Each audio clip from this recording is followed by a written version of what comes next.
2026 NEET exam May 3 നമ്മുടെ അടുത്തെത്തിയിരിക്കുകയാണ്. അപ്പൊ ഇനിയുള്ള ഓരോ ദിവസങ്ങളും വളരെ ശ്രദ്ധാപൂർവം കുട്ടികൾ മുന്നോട്ട് പോകേണ്ടതാണ്. തീർച്ചയായിട്ടും പോർഷൻസ് എല്ലാം കഴിഞ്ഞ് ഇപ്പൊ റിവിഷനിലൂടെ അതുപോലെ യൂണിറ്റ് വൈസ് ആയിട്ടുള്ള എക്സാംസിലൂടെയാണ് ഇപ്പൊ നമ്മൾ കടന്നു പോകുന്നത് അല്ലേ. ക്യുമുലേറ്റീവ് എക്സാംസ് എഴുതുന്നുണ്ട്. അപ്പൊ ക്യുമുലേറ്റീവ് എക്സാംസ് ഒക്കെ എഴുതുമ്പോൾ കുട്ടികൾക്ക് എക്സാംസ് സ്കിപ്പ് ചെയ്യാനുള്ള ഒരു ടെൻഡൻസി ഉണ്ടാവും. കാരണം 30 ലെവൽസ് ഒക്കെ വന്നിട്ട് നമ്മൾ എക്സാം എഴുതുക, അപ്പൊ മാർക്ക് കുറയോ എന്നൊക്കെയുള്ള ഭയം മക്കളെ വേണ്ട.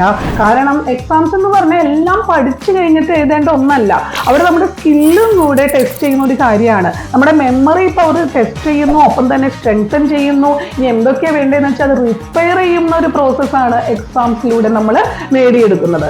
അപ്പോൾ തീർച്ചയായിട്ടും നിങ്ങൾ ഈ ലേണിംഗ് മെറ്റീരിയൽ പാസീവായിട്ട് ഇങ്ങനെ വായിച്ചുകൊണ്ടിരിക്കാണ്ട് ഒരു നിശ്ചിത സമയം വെക്കുക. എന്നിട്ട് ആലോചിക്കുക, എനിക്ക് എത്രമാത്രം ചാപ്റ്റേഴ്സ് സ്ട്രോങ് ആയിട്ട് എൻ്റെ കയ്യിലുണ്ട്, ഇനി എത്ര എണ്ണം സ്ട്രോങ് ആക്കാനുണ്ട്. അപ്പൊ ആ വീക്കായ ചാപ്റ്റേഴ്സ് വായിക്കാനായിട്ട് ഓരോ ദിവസവും സമയത്തെ നിങ്ങൾ ക്രമീകരിക്കുക.